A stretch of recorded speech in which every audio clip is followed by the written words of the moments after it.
नमस्कार दोस्तों, मैं हरेंद्र मिश्रा। YouTube चैनल साक्षात्कार में आप सबका स्वागत है। आज के इस वीडियो में मैं मिलवाने जा रहा हूं एक खास शख्स से, लेकिन उसके लिए हम लोगों को चलना होगा चंदन क्यारी, झारखंड के बोकारो ज़िले का एक छोटा सा कस्बा। तो चलिए चलते हैं चंदन क्यारी।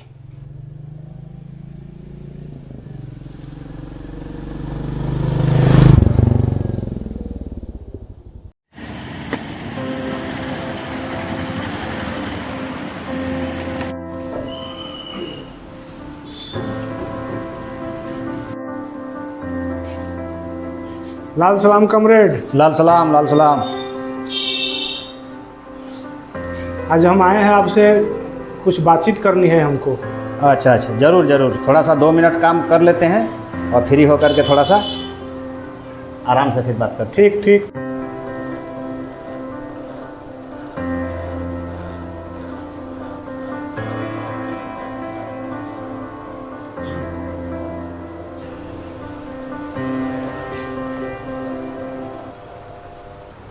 तो दोस्तों, आज हम बातचीत करने के लिए बैठे हैं दुलाल प्रमाणिक जी से। इनका सैलून है चंदन क्यारी में, और इसी सैलून में हम बातचीत करने जा रहे हैं कॉमरेड दुलाल प्रमाणिक से। कॉमरेड, आपका बहुत बहुत स्वागत है। सबसे पहले आप अपनी पारिवारिक पृष्ठभूमि के बारे में थोड़ा बताइए। सबसे पहले तो बहुत बहुत आपका स्वागत है, और आपके चैनल के दर्शकों को भी मेरा बहुत बहुत धन्यवाद, नमस्कार। आपको भी धन्यवाद। और हमारा सामाजिक पृष्ठभूमि बचपन से आज तक का जो है, मैंने पहले दादाजी किसान थे और हम लोग नाई जाति से आते हैं, जजमानी भी करते थे और छोटा मोटा किसान परिवार से आते हैं। पिताजी मजदूर थे, जहाँ तहाँ ठेका मजदूरी में जो है कलकत्ता से लेकर बोकारो BSL से लेकर के हर जगह काम किए हैं। और उसी तरह से सरकारी स्कूल में पढ़ते पढ़ते किसी तरह बोर्ड तक पहुँचा। उतना स्थिति हम लोग का ठीक है भी नहीं आर्थिक मामले में, लेकिन चल रहा है। भाकपा माले से कब जुड़े? भाकपा माले में जुड़े कि चंदन क्यारी में सबसे पहले तो हमको राजनीति से कोई मतलब नहीं था। और जब चंदन क्यारी में एक बहुत बड़ी घटना हो गई, यहाँ पर चंदन क्यारी थाने में हारूदे की हत्या हुई। और किसकी? हारूदे की हत्या हुई 2006 में पुलिस लॉकअप के अंदर। उस समय हमने देखा कि ये एक माने बहुत बड़ा घटना है, और विभिन्न नेताओं का आना जाना, उस दरमियान मंच बनना, भाषण देना, और जो है हर कोई वादा करके जा रहा है कि इसमें जो है कुछ नहीं करने देंगे। सब अपना राजनीति कर रहा था। उस समय अर्जुन मुंडा मुख्यमंत्री हुआ करते थे झारखंड का, और उसके बाद गृह मंत्री सुदेश महतो थे। नेता प्रतिपक्ष में हमारा सुधीर महतो, ये लोग थे। तो मैंने कई मंचों को देखा कि बहुत सारे नेताओं का भाषणों को सुना। फिर 10 दिन के लगभग बाद में चंदन क्यारी में एक मंच बना, जिसका नाम भी हमको उस समय पता नहीं था, भाकपा माले। बीच चौक में वो मंच बना। उसमें जो है विनोद सिंह जी आए, बंधु तिर्की जी आए, दयामणि बारला आए, और उस भाषण को मैंने अपना दुकान बंद करके सुना। सुनने के बाद मुझे तहे दिल से लगा कि वास्तव में अगर राजनीतिक भाषण ज़िंदगी में मैं पहली बार सुना हूँ, और मुझे एक विश्वास हुआ, क्योंकि विधायक जी जो विनोद जी हैं, उनका भाषण था कि ये आग चंदन क्यारी थाने में लगी है, और ये आग की लपेट जो है झारखंड विधानसभा के अंदर तक जाएगी, और चंदन क्यारी के जनता को हम न्याय दिलाने के लिए आए हैं, यहाँ फ़ोटो खिंचवाने के लिए नहीं आए हैं। उसके बाद भुवनेश्वर जी जो है यहाँ पर कैंप कर रहे थे। फिर उनसे मेरा परिचय हुआ, मेरा मेंबरशिप भराया गया, और उस समय से लगातार मेरे अंदर जो है एक राजनीतिक एनर्जी का जो है मैंने एक प्रकार से धीरे धीरे विस्तार होने लगा। और मुझे लगा कि वास्तव में यही एक राजनीतिक जनता की पार्टी है, जिसे मुझे करने की पूरा इच्छा जो है धीरे धीरे बढ़ते गया, और आज हम करते ही जा रहे हैं। तो भाकपा माले की राजनीति में और कांग्रेस भाजपा JMM की राजनीति में बुनियादी फ़र्क क्या है? देखिए, जितने भी राजनीतिक पार्टी है सब तो बात करती है जनता की, लेकिन अगर सही मायने में भारत की जनता की पार्टी अगर है तो वो भाकपा माले है। क्योंकि हर इस पार्टी पे मैं बहुत लंबे समय से करता भी आ रहा हूँ। आज मैं इसका राज्य कमेटी सदस्य भी हूँ, और हम लोग सीधे जनता के दुख दर्द में, चाहे रात हो दिन हो, 24 घंटा कभी भी कॉल आता है, कभी भी कोई विकट परिस्थिति होता है तो हम लोग जनता के साथ उस सवाल पर खड़ा होते हैं, चाहे हमको दरोगा से मिलना पड़े, किसी से भी मिलना पड़े, समझाना पड़े। और हमारे पार्टी का कल्चर भी हमने देखा कि आज हम सैलून दुकान करके, एक पिछड़ा कास्ट का होने के बावजूद भी मेरा आर्थिक स्थिति भी कुछ ऐसा नहीं है, किसी तरह कमाता खाता हूं, लेकिन मुझे पार्टी ने एक सम्मान योग्य जो है राज्य कमेटी का सदस्य बनाया। इसके लिए भी मैं पार्टी को तहे दिल से शुक्रिया अदा करता हूं कि हमारी जब भी मीटिंग होती है, पार्टी का महासचिव दीपांकर जी के बीच में हमारी मीटिंग होती है।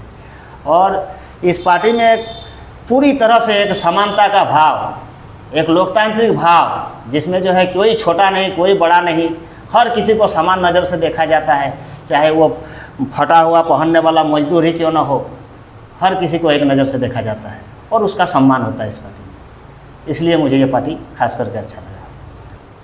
पार्टी में या कम्युनिस्ट जो पार्टियां हैं, जो कम्युनिस्ट बिरादरी है, उसमें आपके आदर्श कौन हैं? आदर्श, जब मैंने कुछ किताबें महेंद्र जी के बारे में पढ़े तो उनका जो संघर्ष है, और उसके बाद बिहार में राम को जो पढ़े तो हमारे दिल को तो भा गया, महेंद्र सिंह से लेकर के राम तक। बाकी तो जिनका इतिहास है, कार्ल मार्क्स, लेनिन, स्टालिन, सब तो अपने जगह पर है ही अंतर्राष्ट्रीय पर, लेकिन मैंने एक भावनात्मक तौर पर कि किस तरह से इन लोगों ने संघर्ष किया गरीबों के, जनता के बीच कितना जद्दोजहद किया पार्टी को बचाने के लिए और जनता के हर हक अधिकार के लिए अपना सर्वस्व न्यौछावर कर देने के लिए। इस सबसे मैं दोनों से ज़्यादा प्रेरित हूँ, एक राम और एक झारखंड के महेंद्र सिंह जी से। इस क्षेत्र में बहुत पहले से मासस सक्रिय है जी। Comrade A K. राय के समय से ही नक्सलवादी समन्वय समिति सदस्य है और एक समय में यहाँ पर बहुत बोलबाला था। आज भी मासस के लोग यहाँ पर हैं और अब मासस का भाकपा माले में विलय हो गया। तो इस विलय के बाद इस क्षेत्र में स्वाभाविक रूप से एक शक्ति आप लोगों की बढ़ी। तो जनता के बुनियादी सवालों पर, जनता के लिए जो संघर्ष के बिंदु हैं, संघर्ष के जो मुद्दे हैं, उन मुद्दों पर जो आगे जो लड़ाई, आगे जो आंदोलन होने वाला है, उसका भविष्य आप क्या देख रहे हैं? चंदन क्यारी में वामपंथ पार्टी, भाकपा माले जैसी और मासस जैसी पार्टी का ही सख्त ज़रूरत है, क्योंकि हमारे बगल में इलेक्ट्रो स्टील है। सबसे पहले तो ये कृषि क्षेत्र था, अब ये मजदूर क्षेत्र में धीरे धीरे तब्दील होता जा रहा है। और बगल में कोल इंडिया भी है, इधर सिंदरी में भी जो है हर्ल कंपनी आया हुआ है। तो इसमें हम लोगों का राज्य में एक रणनीति तय हुआ है बड़ा आंदोलन खड़ा करने को लेकर, जो स्थानीय आरक्षण है 75% का, इन सब मामलों में बड़ा आंदोलन होने वाला है। लेकिन तब तक ये तो हाल में हुआ, विलय ज़्यादा दिन हुआ नहीं है। और उसके बाद फिर ये आचार संहिता और फिर ये चुनाव का प्रक्रिया आ गया। और हमें उम्मीद है कि जो पार्टियां चंदन क्यारी में लंबे समय से राज किया है वो जनता का अधिकार दिला नहीं पाया, लेकिन हम लाल झंडे के लोग, चाहे मासस और माले, अब तो सब माले ही हो गए हैं, मासस तो अब है नहीं। और हम लोगों को पूरा उम्मीद और आशा है कि जनता के विश्वास में खरा उतरेंगे और उनके हक अधिकार के लिए हम लोग बड़े दायरे में लड़ाई का तैयारी करके जो है मैदान में उतरेंगे। आखिरी सवाल जी। इस बातचीत का, आपका सपना क्या है? मेरा सपना, अब हम लोगों का तो कोई बड़ा सपना रहता नहीं है, मजदूरी जैसा ही ज़िंदगी है, अपना हाजिरी कमाते हैं किसी तरह, फिर अपना बाल बच्चा देखते हैं। आर्थिक कमी तो रहता ही है, लेकिन अब थोड़ा सा बच्चा धीरे धीरे बड़ा हो रहा है। अब इन लोगों को जैसे थोड़ा सा पढ़ाई वढ़ाई का जो है मामला ही हो जाए तो फिर हम पार्टी का होल टाइमर बन जाएंगे। और उसके बाद जब तक जिंदा रहेंगे हम इसी पार्टी में अपना समय निछावर करेंगे। और समाजवाद का जो हमारा सपना है, साम्यवाद का सपना है, उसी दिशा में आगे बढ़ेंगे, यही सपना है। बहुत बहुत धन्यवाद आपका, आपको भी, आपने समय दिया। तो साथियों, अभी आप सुन रहे थे दुलाल प्रमाणिक जी को, जो बोकारो जिला भाकपा माले के सदस्य हैं और भाकपा माले राज्य कमेटी के सदस्य हैं। उम्मीद है आपको ये बातचीत अच्छी लगी होगी। आपसे निवेदन है कि इस वीडियो को लाइक कर दीजिए और चैनल को यदि आप अब तक सब्सक्राइब नहीं किए हैं तो कृपया सब्सक्राइब कर दीजिए।